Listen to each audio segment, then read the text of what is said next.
স্বাগতম জনাইছোঁ বন্ধুসকল। আজি এটা সুন্দৰ ভিডিঅ' লৈ আহিছোঁ মই সময় মাহেকীয়া আলোচনীৰ সম্পাদক অৰুণ কোঁৱৰে। আমি সাধাৰণতে যেতিয়া এজনৰ নাম ধৰি মাতোঁ তেতিয়া সেই নামে তেওঁৰ মনত বা অন্তৰত বা তেওঁৰ ব্যৱহাৰিক জীৱনত কেনেকৈ প্ৰভাৱ পেলাব পাৰে সেই কথাটোকে আপোনালোকৰ আগত আজি শ্বেয়াৰ কৰিব বিচাৰিছোঁ। নাম মানুহৰ একোটা নামে তেওঁক আচলতে বিশেষভাৱে প্ৰভাৱ পেলায় এনেধৰণে যে আমাৰ আটাইতকৈ প্ৰিয় শব্দটোৱে হ'ল আমাৰ কাণত পৰা সেয়া হ'ল নিজৰ নামটো। যেতিয়া আমি নিজৰ নামটো কোনোবাই কোৱা শুনো বা নিজৰ আমাৰ কাণত পৰে বা কোনোবাই আমাক যেতিয়া সম্বোধন কৰে, কোনোবাই আমাক যেতিয়া মৰমেৰে মাতে, তেতিয়া আমাৰ আচলতে যথেষ্ট অন্তৰখন ভাল লাগি যায় আৰু মনটো ভাল লাগে। আৰু সেয়েহে বন্ধুসকল, আজি সেয়েহে আমি নামক লৈ মাতিলে আমাৰ কিনো আমি এজন ব্যক্তিক কেনেকৈ আমি প্ৰভাৱ পেলাব পাৰোঁ সেই কথাখিনিকে প্ৰথম জানিম। প্ৰথমে হ'ল নাম ধৰি মতাৰ লগে লগে আমাৰ মাজত এটা আত্মীয়তা অনুভৱ হয়। অৰ্থাৎ যেতিয়া নামটো তেওঁৰ কাণত পৰে তেতিয়া এটা তেওঁ আত্মীয়তা অনুভৱ কৰে।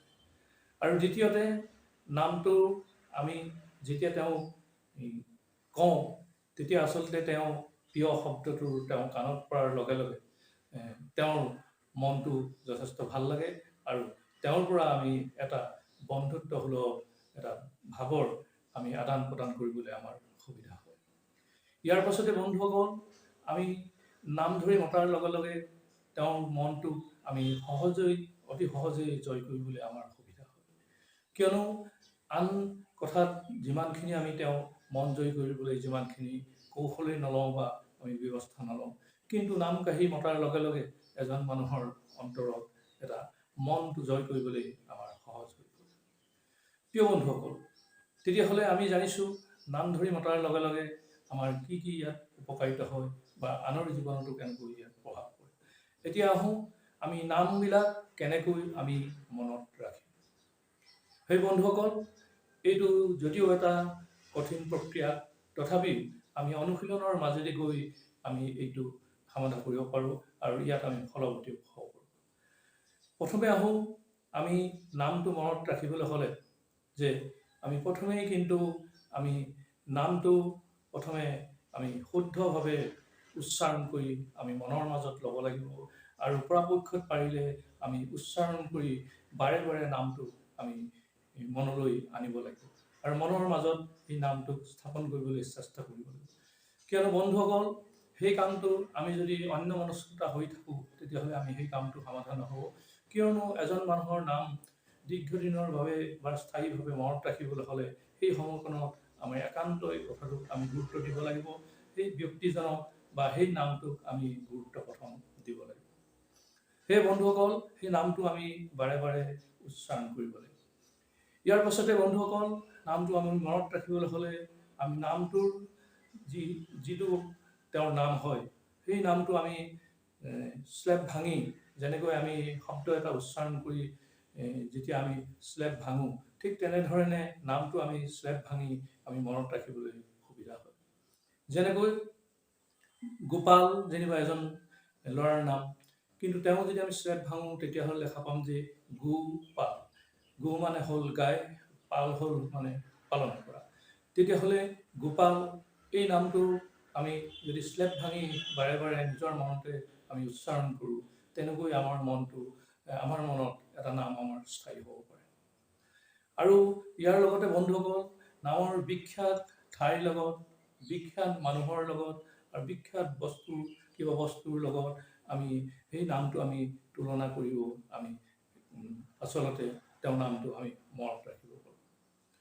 ধৰি ল'লোঁ আমি ৰাম এটা নাম, এজন ছাত্ৰৰ নাম বা এটা ল'ৰাৰ নাম। সেই নামটো আমি নামটো মনত ৰাখিবলৈ হ'লে তেতিয়াহ'লে ৰামনো কোন আছিল? আচলতে পুৰণি কালত যে দশৰথৰ পুত্ৰ ৰাম আছিলে, তেওঁ অযোধ্যাৰ ৰজা আছিলে আৰু সেই কথাটো আমি মনত ৰাখি সেই ব্যক্তিজনৰ গোটেই অৱয়ৱটো আমি যদি মনত ল'বলৈ চেষ্টা কৰোঁ, তেতিয়াহ'লে নিশ্চয় আমাক তেওঁৰ নামটো পুনৰ সোঁৱৰাত বা মনত পেলোৱাত আমাৰ সুবিধা হ'ব। সেই বন্ধুসকল, নামটো আমি এনেধৰণৰ আমি মনত ৰাখিব আমি পাৰোঁ। প্ৰিয় বন্ধুসকল, এতিয়া আহোঁ আমি ইয়াৰ পাছতে আমি কেনেকৈ আমি সুন্দৰকৈ আকৌ নামবিলাক আমি নিজৰ মনত ৰাখিব পাৰিম। ইয়াৰ পাছতে হ'ল আমি এজন ব্যক্তিক বা এজন ছাত্ৰ বা এটা ল'ৰা এজনী ছোৱালী আমি তেওঁৰ নামটো যেতিয়া প্ৰথম পৰিচয় হওঁ, তেতিয়া পৰিচয় হোৱাৰ পাছতে আমি এটা কৌশলে তেওঁৰ নামটো পুনৰবাৰ আমি সুধিব পাৰোঁ। কিন্তু এই কামটো আমি প্ৰথম অৱস্থাতে কৰিব লাগিব। যেতিয়া আমি তেওঁৰ লগত চিনাকি হৈ যাওঁ আৰু কিছুদিন পাৰ হৈ যায়, তেতিয়াহ'লে তেওঁৰ নামটো সুধিলে তেওঁৰ লগত আমাৰ এটা যিটো আত্মীয়তা হ'ব, তেওঁৰ সেইটোত আমাৰ এটা সন্দিহান থাকিব। সেয়েহে আমি প্ৰথমেই কিন্তু আমি তেওঁৰ নামটো পুনৰ আমি সুধিব পাৰোঁ। আৰু তেওঁৰ নামটো যেতিয়া তেওঁ বাৰে বাৰে যেতিয়া ক'ব, শুদ্ধ উচ্চাৰণত ক'ব, আৰু তেতিয়াই আমি গোটেই নামটোক আমি মনৰ মাজত সজাই ধুনীয়াকৈ আমি লৈ নামটো আমি মনত ৰাখিব পাৰোঁ। সেই বন্ধুসকল, আৰু এটা সহজ কৌশল হ'ল যে আমি নামটো পুনৰভাৱে আমি সোঁৱৰাব লাগিব। ধৰি লওঁ এজন মানুহৰ নাম, সেই নামটো আমি সেই সময়ত মনত ৰাখিবলৈ আমি কিন্তু নামটো বাৰে বাৰে সোঁৱৰাবলৈ চেষ্টা কৰিব লাগিব, আৰু সোঁৱৰাব পাৰিলেই আমি লাহে লাহে আমাৰ নামখিনি মনত ৰ'ব। সেই প্ৰিয় বন্ধুসকল, মই এজন শিক্ষক হিচাপে আমাৰ প্ৰথম যেতিয়া বিদ্যালয়লৈ বা আমাৰ শ্ৰেণীকোঠালৈ যেতিয়া ছাত্ৰ ছাত্ৰীসকল আহে মোৰ ক্লাছলৈ, তেতিয়াহ'লে সেই ক্লাছৰ প্ৰতিজন ছাত্ৰ ছাত্ৰীৰ মই নামবিলাক মনত ৰাখিবলৈ এনেকুৱা কৌশলবিলাকে অৱলম্বন কৰোঁ। আমাৰ যদিও শ্ৰেণীত যথেষ্ট ছাত্ৰ ছাত্ৰী আছে, তথাপি প্ৰতিজনৰ নাম মই ৰাখিবলৈ চেষ্টা কৰোঁ। যদি কেতিয়াবাকে পাহৰি যাওঁ, তেতিয়া পুনৰ এটা এইবিলাক কৌশল অৱলম্বন কৰি নামটো মই মনত ৰাখিবলৈ চেষ্টা কৰোঁ। কিয়নো ছাত্ৰজনক যেতিয়া নাম কৰি মতা হয়, তেওঁ যথেষ্ট আনন্দ অনুভৱ কৰে আৰু তেওঁ এটা আত্মীয়তা অনুভৱ কৰে। সেই বন্ধুসকল, তেতিয়াহ'লে এইখিনি কথাই আপোনালোকৰ লগত আজি বিনিময় কৰিলোঁ। তেতিয়াহ'লে আপোনালোকলৈ পুনৰ এটা সুন্দৰ ভিডিঅ' লৈ পুনৰ আপোনালোকৰ কাষলৈ আহিম। এতিয়াহ'লে বন্ধুসকল, আহক সকলোৱে হাতে হাত মিলাই আগবাঢ়ি যাওঁ এই ধুনীয়া পৃথিৱীখন সুন্দৰ চিন্তাৰ কৰ্মৰে।